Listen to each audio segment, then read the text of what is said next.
Bom dia pessoal, vai entrando aí.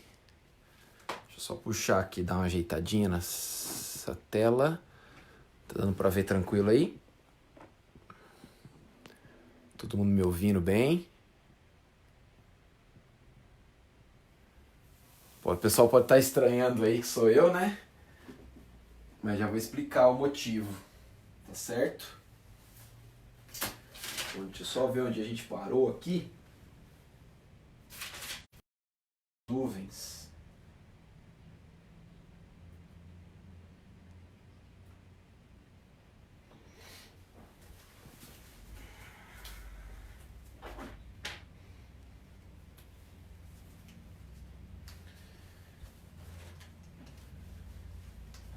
E aí galerinha, beleza? Tudo certo com vocês?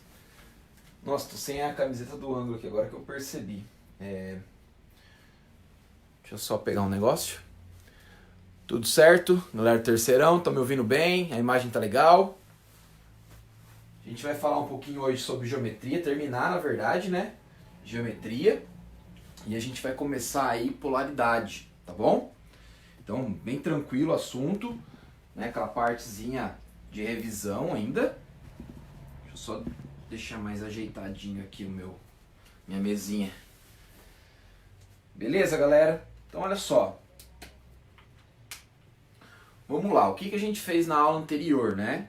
Antes que você ache estranho aí, você está me vendo, o horário agora era do professor Walter, né, de matemática, mas ele tá com um atestado, tá? Mas tá bem, não tá com coronavírus nem nada, pode ficar tranquilo, né? E aí eu vim substituir ele agora. Então vocês vão ter aula comigo hoje e vão ter aula também sexta-feira normal, tá? Aproveitar que sexta-feira passada a gente não teve aula, de repente eu dou uma adiantada aí no conteúdo, certo? Então olha só, a aula passada a gente terminou, né, 5 nuvens na geometria. Então a gente falou de geometria com 2 nuvens, 3 nuvens, 4 nuvens, que são as mais comuns, e na aula anterior a gente falou bastante de hibridização e explicou daí a geometria com 5 nuvens em volta do átomo central. Tá? O que a gente vai fazer hoje? A gente vai continuar isso aí, porque falta só um pouquinho, né? Falta com 6 nuvens, né? Então eu vou dar aí 3 exemplos, acho que deixa eu só ver aqui, ó. São 3 ou 4 exemplos? 3 exemplos. Tá? Então bem tranquilo, rapidinho a gente termina e a gente já começa polaridade, beleza? Deixa eu só dar uma olhada, ver se tem algum recado, alguma coisa em relação ao som, à imagem, à iluminação. Tá tranquilo, né, pessoal? Olha, se tiver algum problema com iluminação, alguma coisa assim, vocês vão me falando, né? Eu tô com as lâmpadas ligadas aqui do meu quarto, mas parece que tá meio escura essa parte, mas vamos lá. Olha só, a gente vai continuar aí com geometria, geometria molecular, mas aqui no caso, quando apresenta 6 nuvens. 6 nuvens eletrônicas. Então, eu vou começar com um exemplo aqui, que ele é bem comum, tá bom? Então ele é bem comum, que é do SF6. Aí você fala, poxa, de novo enxofre, né? O enxofre é bem comum, ele aparece bastante. Ele pode aparecer com, né, lá no 3 nuvens, que é o SO2, SO3, e aparece aqui também. Né? A gente também tem o SF4, com 5 nuvens, né? Então fica um pouco atento aí. Vamos lá então, olha só, o que a gente tem que fazer primeiro? Primeiro eu vou pegar o enxofre, pego lá a tabela periódica, então vou até pegar a tabela aqui, para vocês irem acompanhando. Né? Então você pega essa tabela periódica, você olha lá o enxofre, né? Procura o enxofre, você vai ver que o número atômico dele é 16, certo? Beleza. O número atômico é 16, eu vou distribuir, então, se ele tem 16 prótons, eu vou distribuir os 16 elétrons existentes no estado fundamental, ou seja, neutro. Então ficaria 1s2, 2s2, 2p6, 3s2, 3p2, 4, 10, 12, 3p4. Reparem que a camada de valência é 3, aqui tranquilo. Eu vou representar isso aqui pelos quadradinhos, né? Ou seja, pelos orbitais. Então, lembrando, o orbital S é apenas, né, uma região, um quadradinho. O orbital P são 3 regiões. O S, de novo, uma região. E o P, 3 regiões. Como você já deve estar esperando, sabe que aqui vai ter que ocorrer a hibridização, se você lembra da aula passada, né? Então eu vou ter que usar lá o subnível D. Então eu já vou desenhar ele aqui, ó. Eu vou até deixar ele pronto. Então olha só, o que a gente tem? Se eu fizer a distribuição, né, aqui nos orbitais, eu tenho então o seguinte, num S, 2 elétrons, 2s, 2 elétrons, 2p. 2, 3, 4, 5, 6. Lembrando, aquele mesmo esqueminha, que seguiram a regrinha de Hund, né? Então o primeiro elétron eu coloco num sentido de spin, e aí eu vou alocando elétrons em orbitais vazios. Depois que todos estiverem preenchidos pelo menos com um, você volta no primeiro da esquerda com sentido oposto. Foi o que eu fiz aqui, né? Coloquei os primeiros para cima, depois eu voltei no da esquerda, coloquei para baixo até completar aqui os 6 elétrons no subnível P. 3s2, 2. 3p4, primeiro elétron no orbital da esquerda, segundo elétron no orbital do meio, terceiro elétron no outro orbital vazio mais à direita, e o quarto eu volto aqui, ó, certo? Beleza, tá aí, ó. Reparem que você tem a possibilidade de 2 compartilhamentos, não é? 2 compartilhamentos. Mas quando você olha para o SF6, você já imagina o seguinte, né? Você vai ter aqui o enxofre com 2, 3, 4, 5, 6 elétrons na camada de valência. É o que você tem. 2 no S, 4 no P. Então você vai ligar 6 flúor, formando 6 ligações covalentes. Ou seja, 6 ligações covalentes são 6 compartilhamentos. Lembrando, para compartilhar, né, o enxofre tem que ter um elétron, o flúor outro. Eles vão sobrepor as nuvens e aí você vai gerar uma ligação covalente sigma. Tá? Então quando você olha aqui, você só vê duas possibilidades de compartilhamento. Então o que você vai ter que fazer? Esse aqui é o estado fundamental, né? Então esse aqui é o estado neutro, fundamental. Você vai excitar o elétron. Primeira coisa, você vai lá e vai excitar o elétron. Então olha só, eu vou fazer o seguinte, eu vou excitar esse elétron aqui, ó. Esse que eu vou pintar de azul. Então se eu excitar ele, ou seja, né, se fornecer uma quantidade de energia, ele vai saltar daqui para um orbital vazio. Né? Então olha só, eu vou desenhar aqui embaixo apenas a camada de valência, que é a terceira. Então ó, 3s, 3p, e eu vou colocar o 3d aqui também, ó. Tá? Então o que a gente tem? Então eu vou desenhar aqui de acordo com o que eu fiz a primeira análise, tá bom? Então ó, esse elétron em azul, ele vai saltar para o orbital D vazio. Reparem que dessa forma eu tenho 4 compartilhamentos possíveis. E aí num parzinho ali sobrando, certo? Então isso não é suficiente. O que você vai ter que fazer? Excitar agora um segundo elétron. Então ó, esse cara aqui ó, vai pular para o outro orbital D vazio. Então eu vou apagar ele daqui, tá bom? E vou colocar ele lá na frente. Então reparem que agora você tem o orbital 3s, o 3p, 3 orbitais 3p, né, aqui no P, perdão, e você tem no D 2 orbitais. Reparem que você tem 6 orbitais, regiões possíveis de compartilhamento. Claro, vai ficar dessa forma? Não. O que você vai ter que fazer? Vai misturar esses orbitais. É esse o momento que a gente chama de hibridização. É o momento onde você vai misturar um orbital S, 3 orbitais P e 2 orbitais D. Quantos orbitais você está misturando? 6. Você, portanto, vai obter 6 novos orbitais. Tá? Então, ó, vou desenhar aqui os 6 novos orbitais. 6. Esses orbitais, como você misturou 1s, 3p e 2d, você vai chamá-los de sp3d2. Então você tem 6 orbitais sp3d2, tá? onde cada orbital possui um elétron. Agora, isso aqui é aquela famosa nuvem eletrônica que a gente chama lá no início de geometria. Então, o que eu vou ter aqui, pessoal? Eu vou ter o seguinte, a figura base é essa, ó. Tenta imaginar um quadrado aqui, tá? Vou tentar desenhar da melhor maneira possível. Tenta imaginar um quadrado, tá bom? Aqui no topo, ficou mais ou menos, né? Vamos melhorar isso aqui.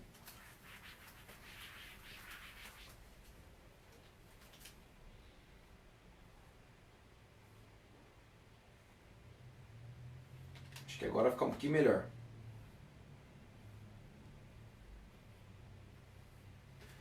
Consegue ver aí a base, um quadrado ligado lá em cima, certo? Tanto ligado lá em cima, quanto ligado aqui embaixo, ó. Parece um balão, né? Quem era bom aí nos origamis fazia esse balãozinho aí. O que você tem que imaginar? Olha só, bem no centro dessa figura, bem aqui no centro aqui do quadrado, né, a gente vai ter o enxofre. Enxofre vai fazer uma ligação covalente para fora do plano do quadro aqui, ó. Tanto que eu estou colocando a cunha com o flúor.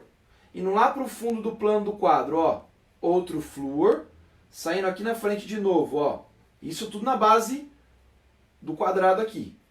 Outro flúor, lá atrás, outro flúor, e aqui em cima, ó, perpendicular a esse quadrado do plano, eu tenho flúor e lá embaixo, outro flúor. Conseguem ver aí, pessoal, que você tem um formato, tá? Que a gente chama, né, isso aqui de octaedro. Esta é a geometria para 6 nuvens e esta é a figura base. Inclusive, né, todos os cantinhos aqui vão ter um átomo ligante. Então eu posso dizer que eu tenho 6 nuvens, tá? Onde eu tenho 6 átomos ligantes e nenhum não ligante. O que era aquele não ligante? Era o parzinho de elétron que sobra. Quem acaba mudando o nome da geometria acaba complicando bastante, né?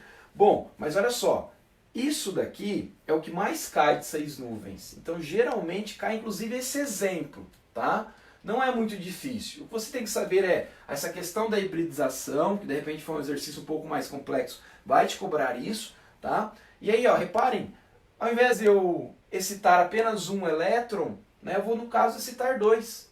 Só isso, tá?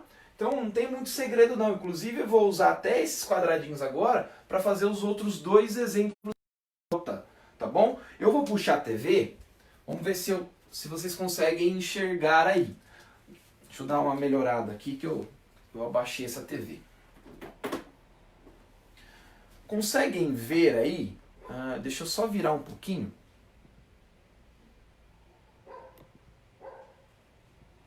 Conseguem ver a imagem aqui embaixo? Né? Então, ó, acho que dá para perceber, né, a figura do SF6 que vai gerar. Inclusive aqui, ó, não sei se vocês estão conseguindo ver, mas na imagem que eu consegui pegar da internet, tá assim, ó, D2SP3. Tem problema? Não, tá bom? Eu prefiro colocar SP3D2, mas se encontrar assim também não tem problema nenhum. É só para mostrar que você tem 6 orbitais misturados. Quem você misturou? Um S, 3P e 2D, tá bom? Então, você vai afastar o máximo possível esses ligantes e você vai gerar esta figura geométrica, conhecida então como geometria octaédrica, tá? Né? Octaedro ou geometria octaédrica. Beleza? Querem tirar um print da tela aí, alguma coisa do tipo? Vou tirar a TV do lado. Acho que fica fácil. Se quiser tirar um print aí rapidão, e se tiver alguma pergunta, vocês podem mandar aí pra mim, beleza? Posso seguir o barco? Tira aquele print esperto e a gente segue já pro próximo slide aí. O slide, olha o próximo exemplo.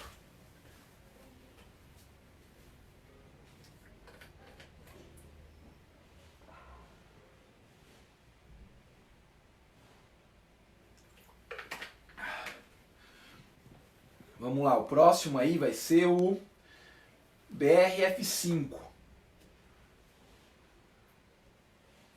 O que falta só, né, vocês falarem. Porque é ruim ter que ficar olhando. Beleza, galera? Eu vou apagar aqui então, pra gente seguir pro próximo exemplo. Qualquer coisa, manda uma mensagem, dá um print na tela aí, pra salvar isso aqui, ó. Tá tranquilo, né? E a gente vai seguindo.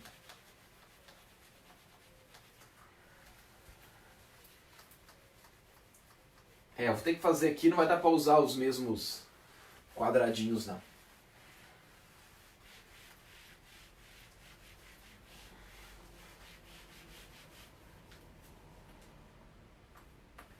O que eu vou fazer é usar a mesma figura só.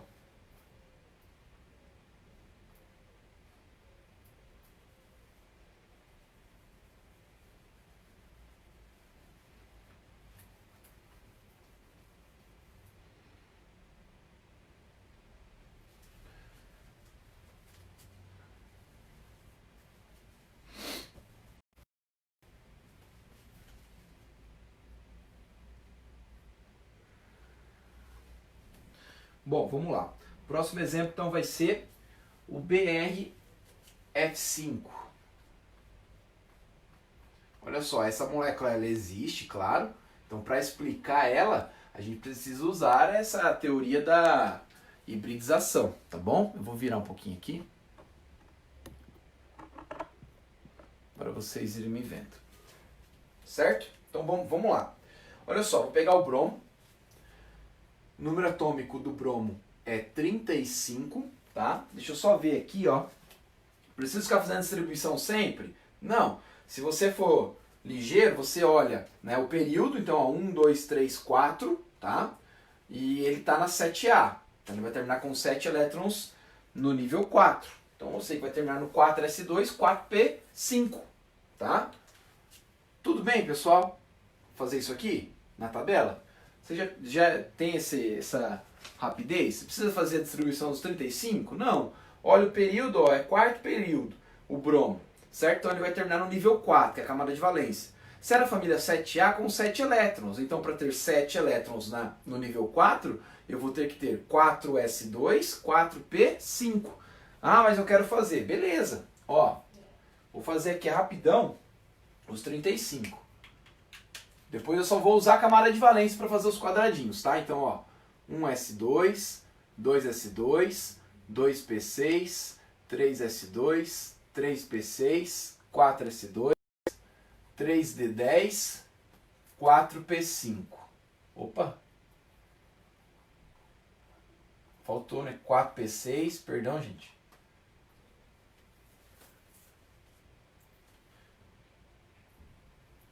Quatro P5. 2, 4, 10, 12, 18, 20, 35. Certo? Camada de valência. 4. Tá? Ah, mas e o 3D vai influenciar? Não, nesse caso não, tá bom? Então olha só, eu vou representar apenas os elétrons da camada de valência, que vai ser do nível 4. Então a gente vai ter isso aqui, ó. 4s2,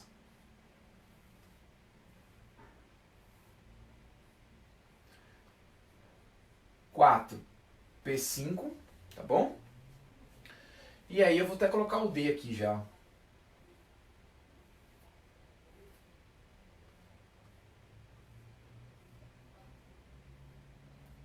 1, 2, 3, 4, 5.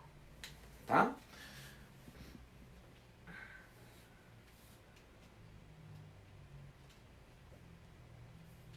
Beleza? Então vamos lá. Tenho 2 elétrons no 4s. 1, 2, 3, 4.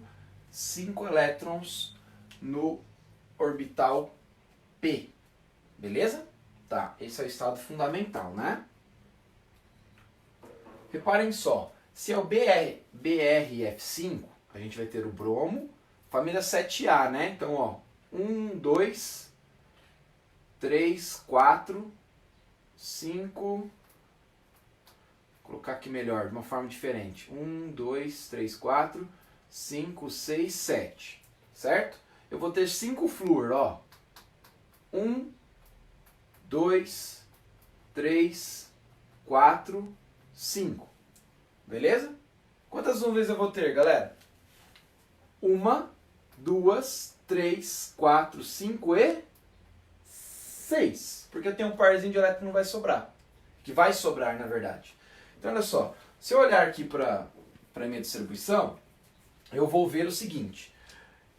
O bromo só vai ter uma possibilidade de compartilhamento. Nesta molécula, ele vai pelo menos fazer aí 5 compartilhamentos, né, com 5 flúor. Então eu tenho que ter 5 orbitais com apenas um elétron para gerar esse compartilhamento. Então, primeira coisa que eu tenho que fazer, eu vou excitar o elétron, beleza? Então vamos lá, ó, excita o elétron aqui, tá? Vou excitar o elétron, eu já vou até colocando embaixo.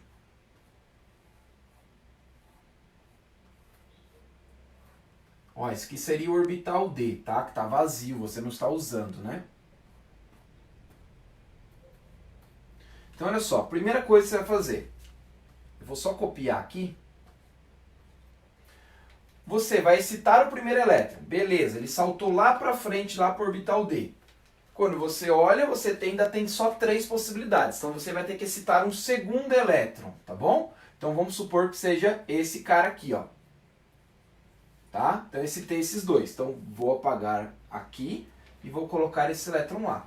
Beleza. Reparem que agora você tem 1, 2, 3, 4, 5 possibilidades de compartilhamento. Você vai ter que misturar o nível inteiro, né? Você vai misturar o nível 4 inteiro. E você tem quem? Você tem um S, 3 orbitais P e 2 orbitais D utilizando elétrons. Então quando você mistura todos eles, você vai obter, ó, 1, 2, 3, 4, 5, 6 orbitais. Você obtém 6 novos orbitais. Então eu vou desenhar os 6 novos orbitais. Lembrando, a cara do orbital é aquele formato, né, onde você tem um lóbulo grande e um lóbulo pequeno. Aqui seria o núcleo, né? Então você tem 6 desse, onde eles vão se afastar o máximo possível, por isso que gera essas geometrias aí um pouco diferentes, tá? Então, ó, primeiro, segundo, terceiro, quarto, quinto e sexto. 1, 2, 3, 4, 5, 6. 6 orbitais, você misturou um S, 1, 2, 3P e 2D. Certo? Então você vai ter uma figura base de um octaedro. Tá? Então você vai ter esta figura base aqui, ó.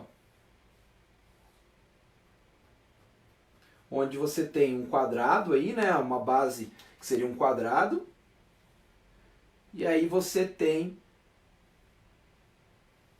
como se fosse uma pirâmide acima e uma pirâmide abaixo desse quadrado.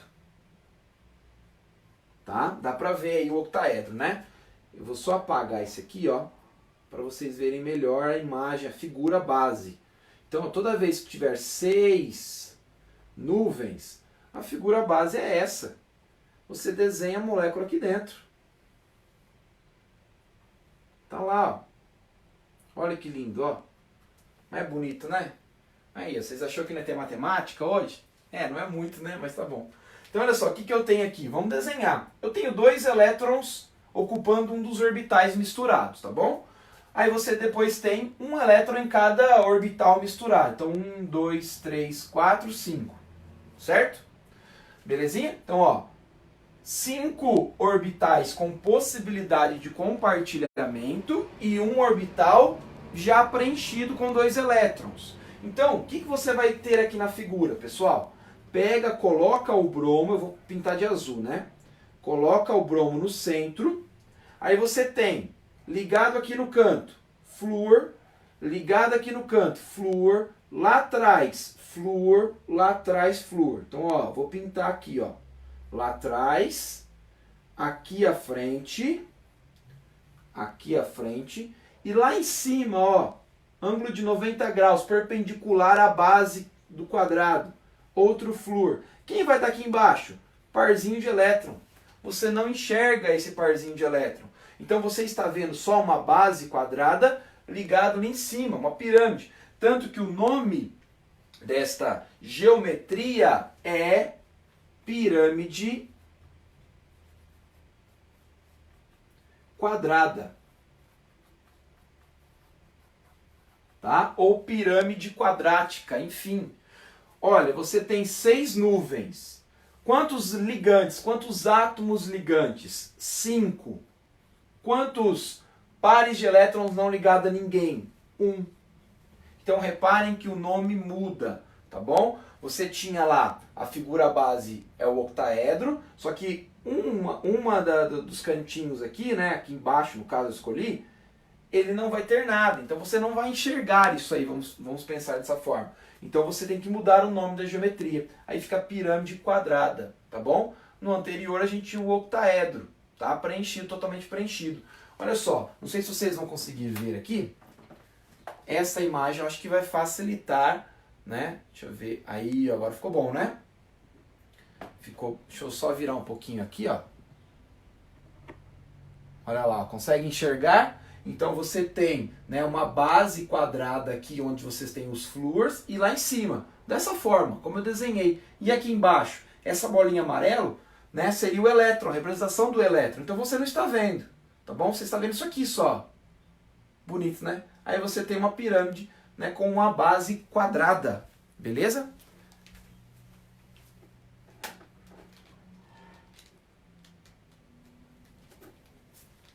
Tudo certo, galera? Querem tirar um print? Vai lá, rapidão. Dá um print esperto aí. E a gente já segue para o outro exemplo. Fechou? Deixa eu ver se tem alguma...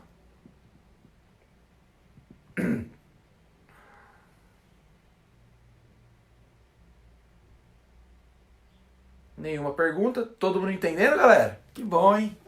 Isso é importante. Podemos? Próximo exemplo.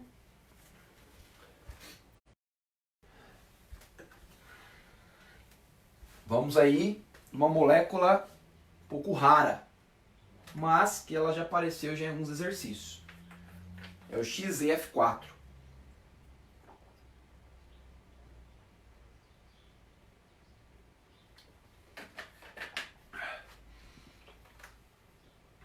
Apagando, hein, galera? Deu print aí e foi, né?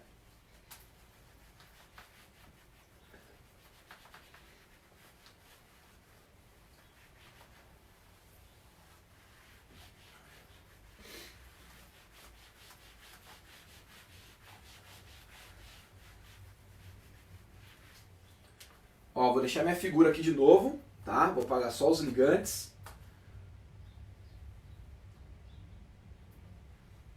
Beleza?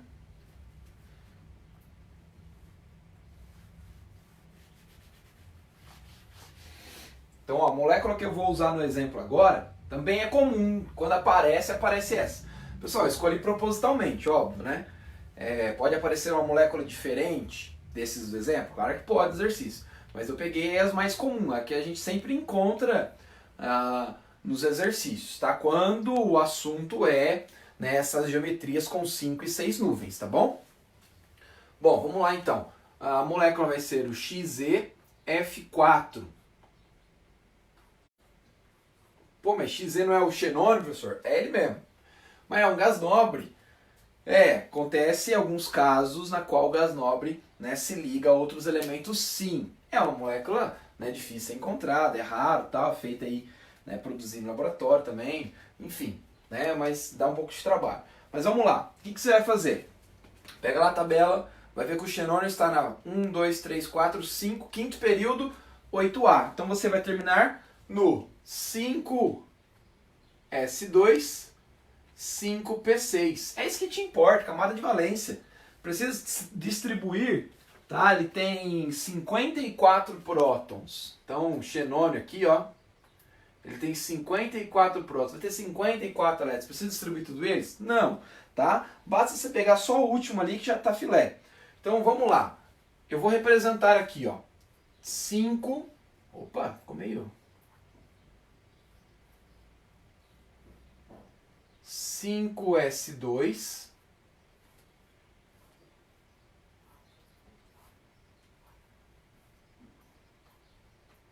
cinco P6. Como vocês já estão esperando, né? Óbvio, vai ter que correr uma hibridização, né? E aí a gente vai já usar o 5D, né? Beleza. Galera, eu tenho quantos elétrons? 8 na camada de valência. Então, 1, 2, 3, 4, 5, 6. Beleza. Completa 8 elétrons na camada de valência, né? Tanto que o xenônio é da família 8A e do quinto período.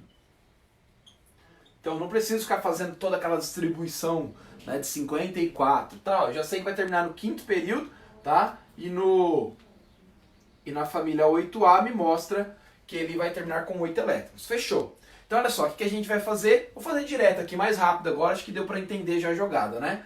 Eu tenho o xenônio, olha só, o xenônio, ele vai estar se ligando a 4 flúor.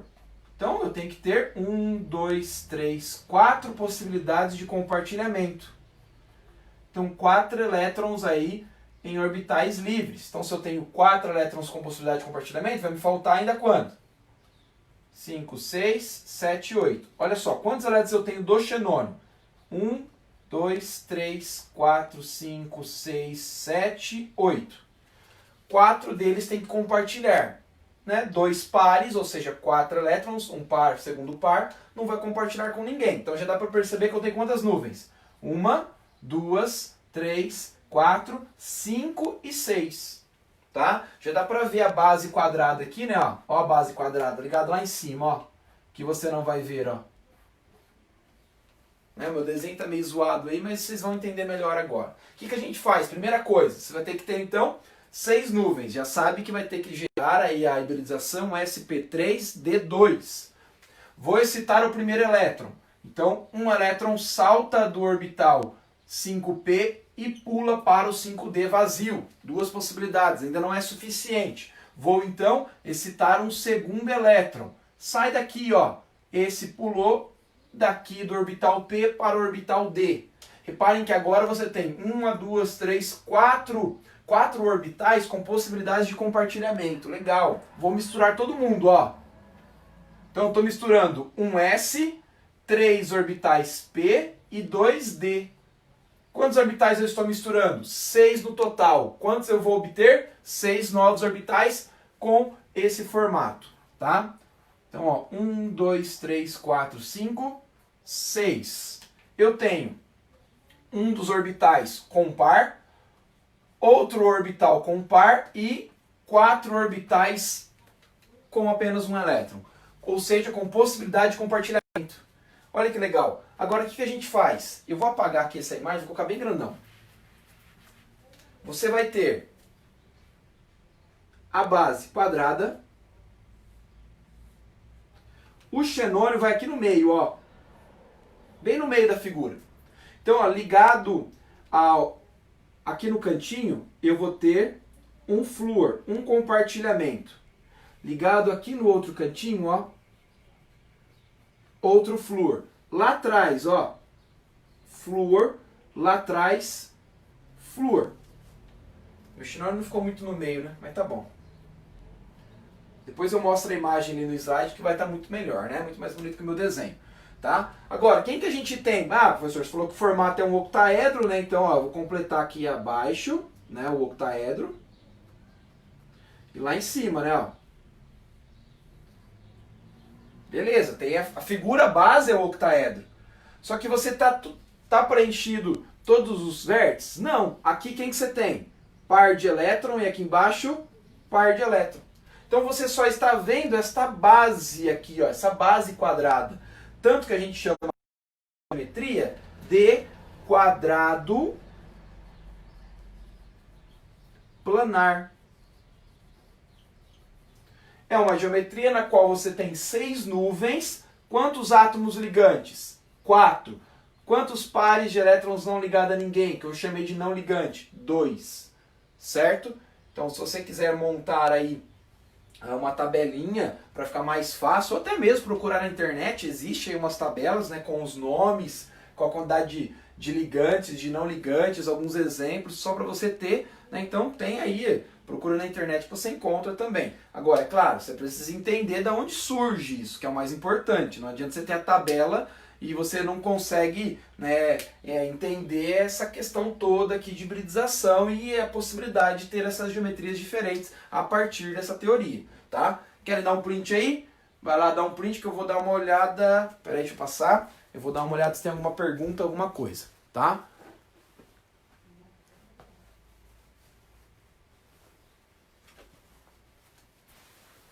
Tem uma pergunta aqui, pera lá.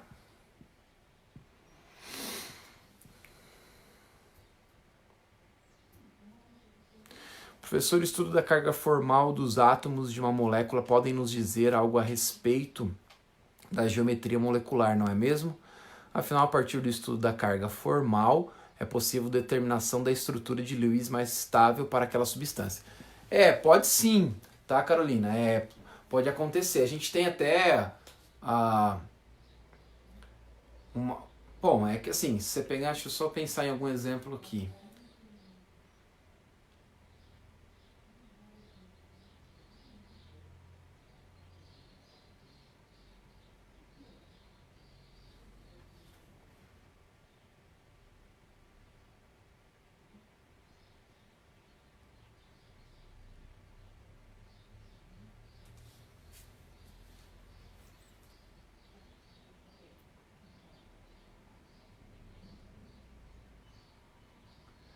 Bom, a Carolina perguntou aqui, ó, professor, o estudo da carga formal dos átomos de uma molécula podem nos dizer algo a respeito da geometria molecular, não é mesmo? Afinal, a partir do estudo da carga formal é possível determinação da estrutura de Lewis mais estável para aquela substância. Não, pode sim, claro que pode. Está relacionado até, né? Claro que a explicação aí das geometrias se dá mais por essas situações aqui, mas você pode ter uma análise ali por carga formal, porque de fato, né, ela vai te mostrar as ligações possíveis, né, em relação àquela estrutura, tá bom? Beleza? Ó, galera, eu vou puxar aqui na TV, conseguem enxergar bem aí agora?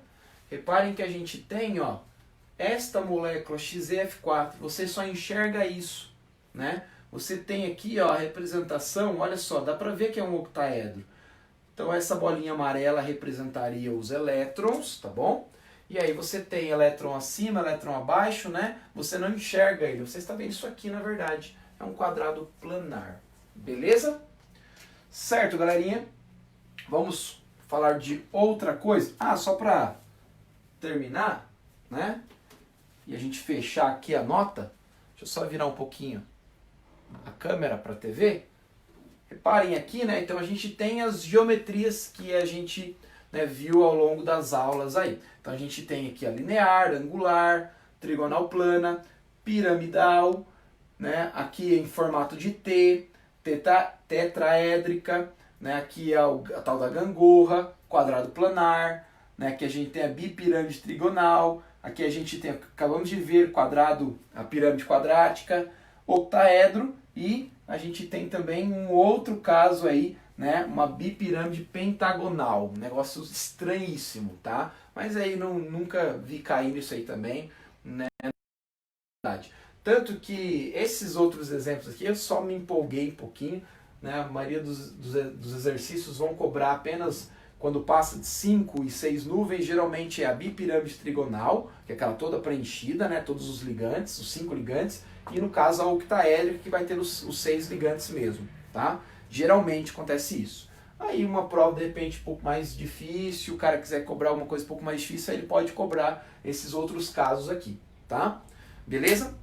Vamos lá, vamos seguir com polaridade então?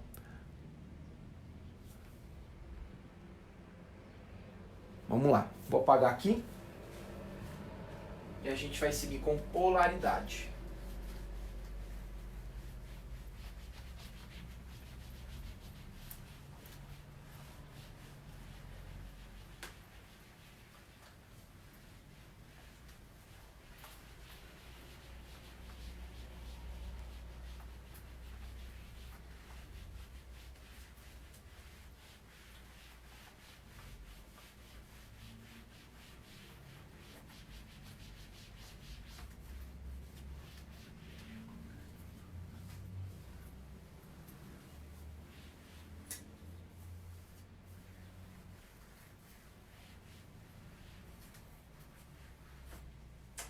pensando aqui, não sei se a carga formal de fato vai ter uma influência sobre a geometria.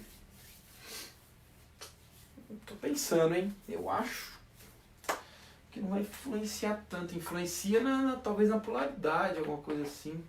Bom, enfim, vamos pensar, vou pensando aqui. Deixa eu só virar aqui para mim um pouquinho, que fica melhor dessa forma, né?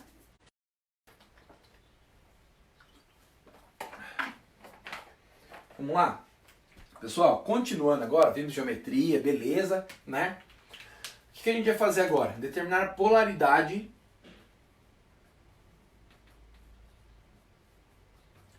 molecular das moléculas. Tá? Então é claro, a gente precisa analisar primeiro a polaridade da ligação, tá? Então vamos realizar aqui uma relação à polaridade da ligação. O que seria isso aí? Olha só, pessoal, se eu tiver isso aqui, ó, hidrogênio ligado a outro hidrogênio, o que acontece? Eles se aproximam, compartilham pares de elétrons, formando uma ligação covalente, tá, entre dois hidrogênios. Se eu fosse imaginar isso em relação aos orbitais, eu sei que o hidrogênio, tá, ele tem um orbital s, porque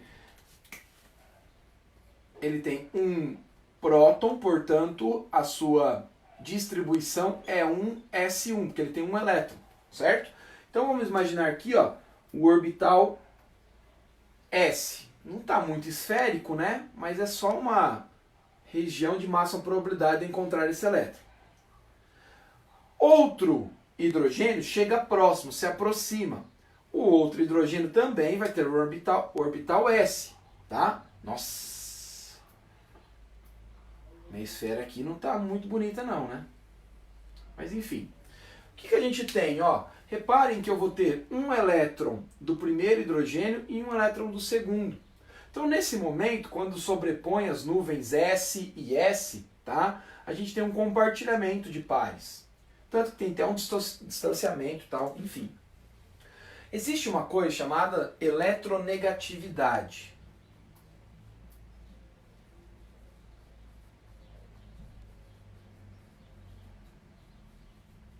Tá? O que é eletronegatividade? Uma propriedade que a gente encontra lá na tabela periódica, né? E sempre varia da... Deixa eu desenhar a tabela mais ou menos aqui, ó.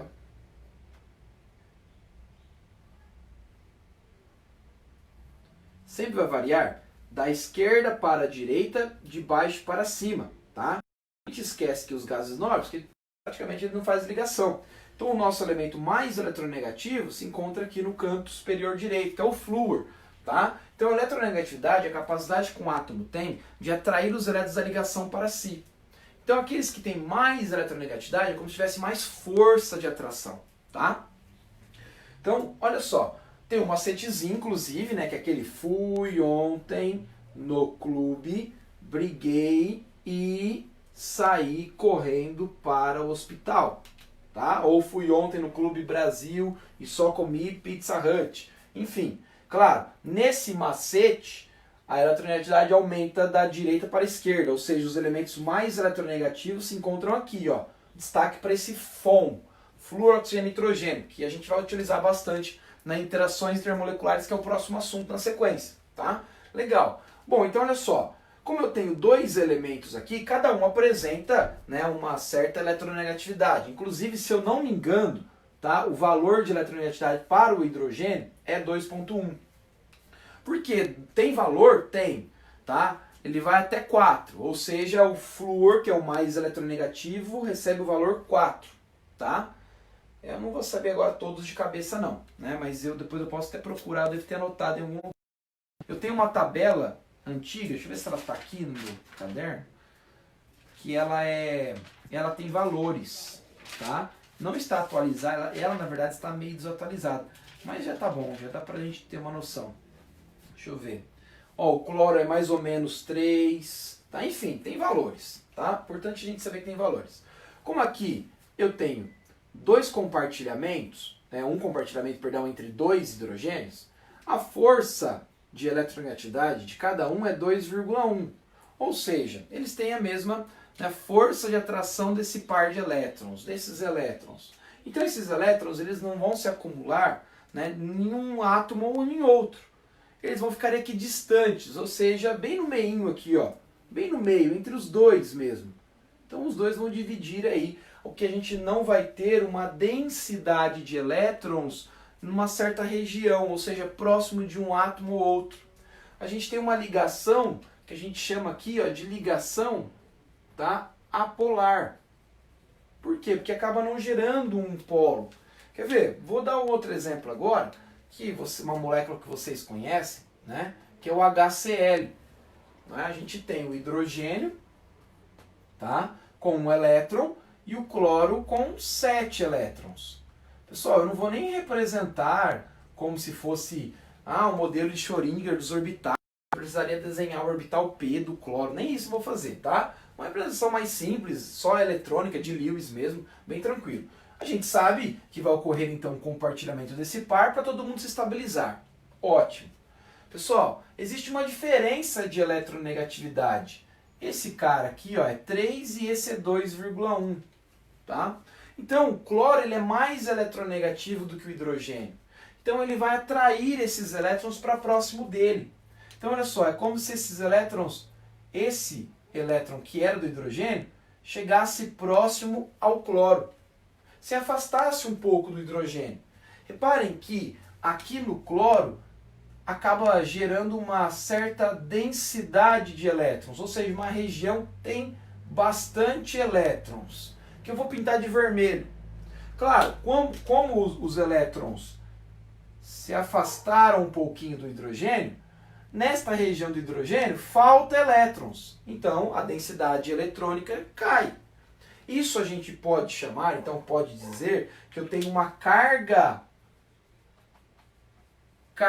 parcial negativa próximo do elemento mais eletronegativo, que no caso foi o cloro, e aqui eu tenho uma carga parcial positiva. Por quê? Porque os elétrons se afastaram. A gente representa isso pelo símbolo delta minúsculo. Então, carga parcial positiva, carga parcial negativa, certo?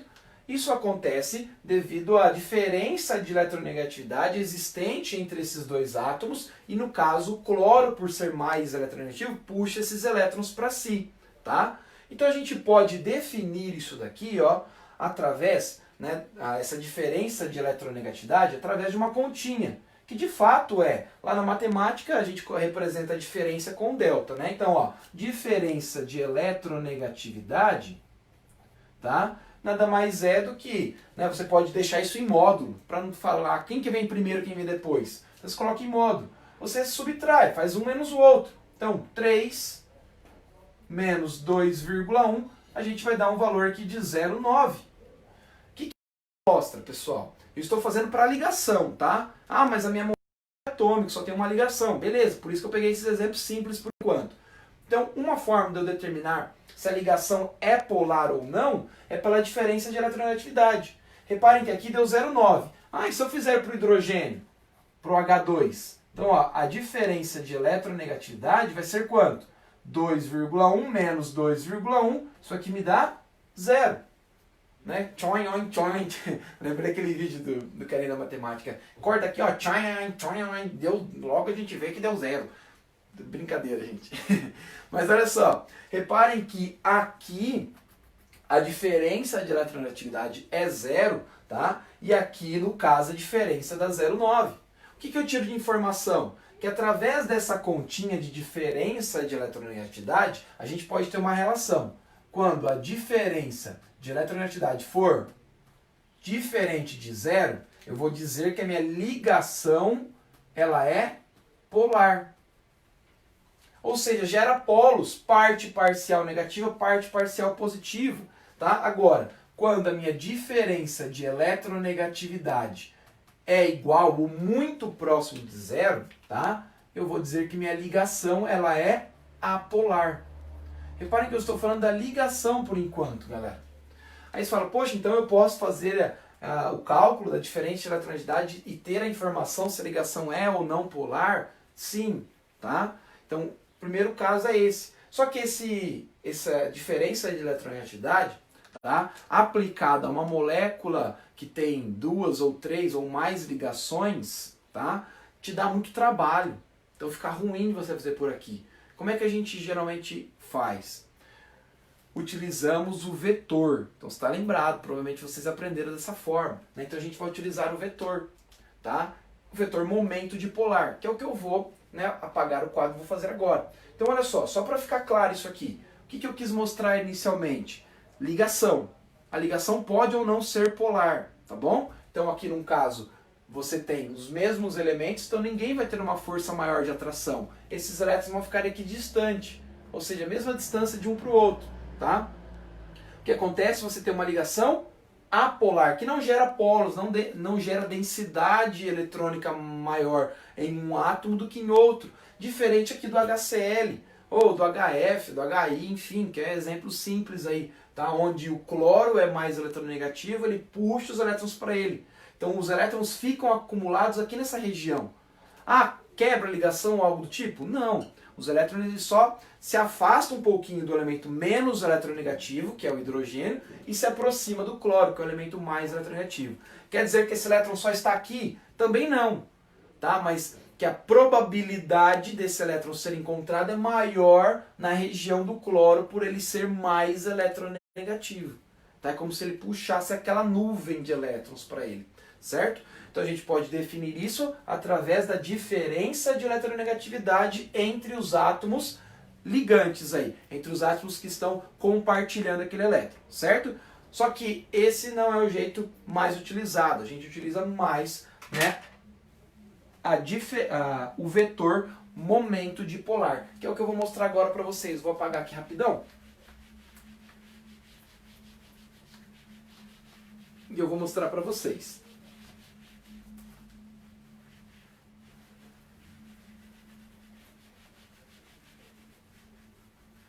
Aqui tem alguém anotando ainda? Depois eu apago o resto. Então olha só, a gente utiliza muito o seguinte aqui, ó, momento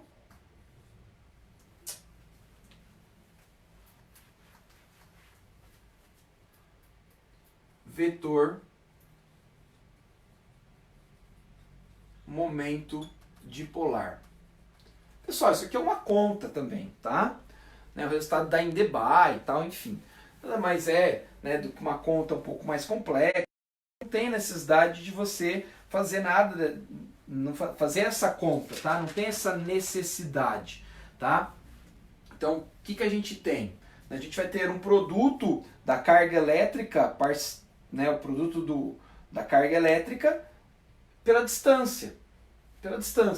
Então eu tenho dois átomos, né, compartilhando pares. Então eu vou ter aí o produto da carga parcial elétrica vezes a distância e vai gerar esse momento dipolar, tá bom? É uma conta, a gente não vai fazer essa conta, mas a gente vai usar o vetor momento dipolar. Então é assim, ó, tem um vetorzinho lá, como é que a gente vai definir, tá? O vetor você vai definir de ligação para ligação. Então, você sempre vai iniciar o vetor, né, do átomo menos eletronegativo. Ou seja, em direção ao átomo mais eletronegativo. Por quê? O elemento mais eletronegativo, pensa lá uma ligação covalente, simples, dupla, tripla, enfim, não importa. O elemento mais eletronegativo não é ele que vai puxar os elétrons, então o vetor vai no sentido do elemento que puxar mais esse elétron. Ou seja, vai gerar uma carga parcial negativa nesse elemento mais eletronegativo e uma carga parcial positiva no elemento menos eletronegativo, porque os elétrons vão se afastar um pouquinho, tá bom? Então, reparem que essa carga parcial positiva não aparece algo positivo lá do nada, tá? É que os elétrons só migraram um pouquinho para o elemento mais eletronegativo. Diminui aquela densidade eletrônica em volta, né, do hidrogênio, como a gente viu no caso. Então, por exemplo, eu pegar aqui, ó, hidrogênio, compartilho um par de elétrons com cloro. Quem é mais eletronegativo? Cloro. Então o vetor sai do menos, que é o hidrogênio, e vai em direção ao cloro. Eu sei que aqui nesta região vai gerar uma carga parcial positiva e nessa região uma carga parcial negativa. Os elétrons vão se acumular nessa região do cloro, por isso que vai gerar uma densidade de elétrons maior, e eles vão se afastar um pouquinho do hidrogênio, que vai faltar elétrons aqui nessa região, o que diminui a carga elétrica negativa, ou seja, gera uma carga parcial positiva devido ao núcleo, tá? Então a gente tem uma ligação no caso polar. Pessoal, claro, isso aqui a gente vai usar os vetores para análise de moléculas que tem 2, 3, 4 ligações, né? Que é mais fácil. Tá, então como é que a gente define isso daí, né? O momento dipolar a gente representa pelo símbolo μ, aquele uzinho com a perninha puxada, tá? Então a gente coloca isso aqui, ó. A definição é: se o vetor momento dipolar resultante for igual a zero, ou se for diferente de zero, vai me dar uma informação, tá? Isso em relação à molécula. O que eu vou fazer? Ah, vou ter um monte de vetor. Se eu tenho um monte de vetor, o que eu faço com esses vetores? Eu somo, subtraio, então enfim. Então só vamos lembrar rapidinho. Se você tem dois vetores aqui no mesmo sentido, tá? O que você faz? Você soma eles. Você vai ter um vetor resultante no mesmo sentido. Beleza? Se eu tenho vetores em sentidos opostos, o que acontece com eles? Se cancelam. Você não vai ter vetor nenhum. Se eu tenho vetores, um sentido aqui para a direita, outro aqui para baixo. Como é que você soma esses vetores? Aí você faz o seguinte, traça um ângulo de 90 graus aqui, perpendicular, tá? A cada vetor. Então, o primeiro eu coloquei ângulo de 90 graus, é a regra do paralelogramo. Então a gente tem aqui, traço o ângulo perpendicular de 90 graus em cima do outro vetor. Reparem que esses vetores saíram daqui e as suas perpendiculares se encontraram aqui. Então a soma desses dois vetores vai dar bem aqui, esse está em preto. Então você tem que fazer isso. Então eu tenho 3 ou 4 vetores, eu vou somando eles até que no final ou eu tenha um único vetor resultante ou eu não tenha nenhum. Então olha só, quando eu não tenho nenhum vetor resultante, não tem vetor resultante, porque todos se cancelaram, tá? Você vai dizer que o seu vetor momento dipolar resultante é igual a zero. Isso vai te indicar que a molécula, no caso, molécula, tá? É apolar. Reparem que agora é a molécula. Por quê? Porque cada vetor vai representar a ligação. Então eu posso ter vetores, né? Quando eu tenho vetores, no caso, é porque eu tenho uma ligação polar. Quando eu não tenho vetores, porque a ligação ela é apolar. Entre dois hidrogênios, por exemplo, vai existir algum vetor? Não, porque não tem diferença de eletronegatividade, entende? Então nesse caso você nem representa por vetor nenhum. Então você tem uma molécula polar aqui, o momento dipolar resultante é zero. Agora, se o vetor momento dipolar resultante é diferente de zero, ou seja, daria um valor diferente de zero, que é pelo cálculo que eu falei para vocês, que a gente não vai fazer, é sinal que você tem vetor resultante. Sobrou. E isso te mostra que a molécula é polar. Tá?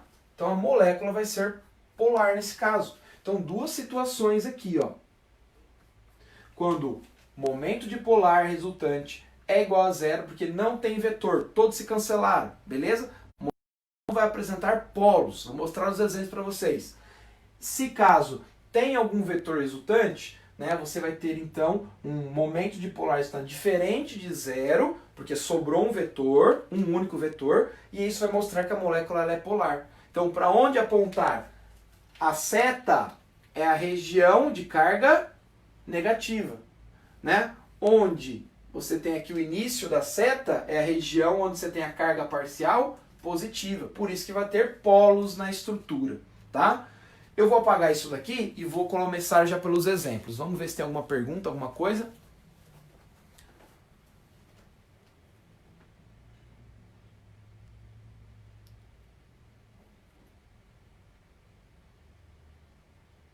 Beleza, tá? Então vamos seguindo aí, só o pessoal assistindo, né? A gente tem ainda... Ih, acabou, né? Vamos só mostrar só um exemplo, tá? Eu sei que acabou agora, mas vou mostrar só um exemplo, só pra a gente aplicar isso daqui rapidinho, tá? Inclusive, ó, vou até apagar essa partezinha aqui no canto e eu vou fazer o exemplo aqui. Aí na aula que vem eu pego todos esses exemplos mais chatinhos e a gente faz alguns, tá bom? No caso vai ser sexta-feira. Então olha só, vamos pegar ali, não vou pegar de 2 nuvens não, que é bem simples, né? Então 2 nuvens está bem tranquilo. Vamos pegar aí de 3 nuvens, né? O caso a gente tem. Vou pegar o BF3, tá? Aparece bastante, exceção à regra do octeto, né? A gente viu que a geometria ela é, né, trigonal plana, onde a gente tem o boro, 3 elétrons, então 3 elétrons fazendo 3 compartilhamentos com o flúor. Ó, não vou nem voltar nisso aqui, né? Explicar ligação nem geometria. A gente sabe que tem 3 nuvens, então o formato aqui é de um triângulo, por isso que é trigonal plana. Ótimo. O que eu faço agora? Pessoal, eu vou definir então o vetor, momento dipolar, para cada ligação. Então eu tenho boro e flúor. Aí você vai lá na tabela e olha, ou vai pelo macete. Bom, o flúor é o elemento mais eletronegativo que eu tenho na tabela. Então, desta ligação aqui, ó, entre boro e flúor, claro, a gente vai ter um vetor, momento dipolar, no sentido do elemento mais eletronegativo, que vai ser o flúor. Vai gerar uma carga parcial negativa aqui no flúor, consequentemente uma carga parcial positiva no boro, tá? Vou fazer isso para as outras ligações. Olha, vetor no sentido do elemento mais eletronegativo aqui, que é o flúor, carga parcial negativa, carga parcial positiva. De novo, aqui no flúor, carga parcial positiva, carga parcial negativa. Olha só, a questão da carga formal, do número de oxidação da carga formal, né? Reparem só, cada boro é como se ele tivesse, entre aspas, perdendo um elétron, não é? Um elétron para o flúor. Então é como se o flúor tivesse ganhado um elétron. Então se ele ganha um elétron, carga menos 1 para ele, carga menos 1 para esse flúor, carga menos 1 para esse flúor. Por quê? Porque ganhou um elétron. Enquanto que o boro perde um elétron aqui, um elétron para essa ligação e um elétron para essa. Reparem que eu tenho 3 flúor com carga menos 1 e um boro com carga mais 3. Lembra que a soma das cargas de todos os elementos tem que ser igual a 0 ou a carga do íon, caso for um íon. Então, ó, 3 cargas negativas e 3 cargas positivas no boro. Então você tem aí a informação, né, da carga formal através dessa diferença de eletronegatividade. Até complementando, né, aquela pergunta da nossa amiga. Bom, vou apagar só esses valores para não ficar confuso aqui, muita informação, certo? Então olha só, o que eu tenho? Eu tenho 3 vetores. Então se eu tenho 3 vetores, eu vou somar eles. Então ó, vou representar os vetores aqui no canto, tá bom? Eu tenho um vetor para cima, um nesse sentido e outro nesse sentido. Cara, você tem 3, escolhe 2 e soma. Então ó, vou escolher esses 2 aqui de baixo que tá mais fácil. Traço o ângulo de 90 graus, aqui e aqui, certo? Então, ó, os vetores estão saindo daqui e as suas perpendiculares estão se cruzando aqui. Então, a soma desses 2 vetores em vermelho dá esse em azul. Depois, o que você sobra? Um vetor para cima e um vetor para baixo. O que você pode fazer? Cancela, porque são, né, vetores em sentidos opostos. Tem algum vetor? Não. Não tem vetor. Se não tem vetor, você vai dizer que o seu momento dipolar resultante é igual a 0.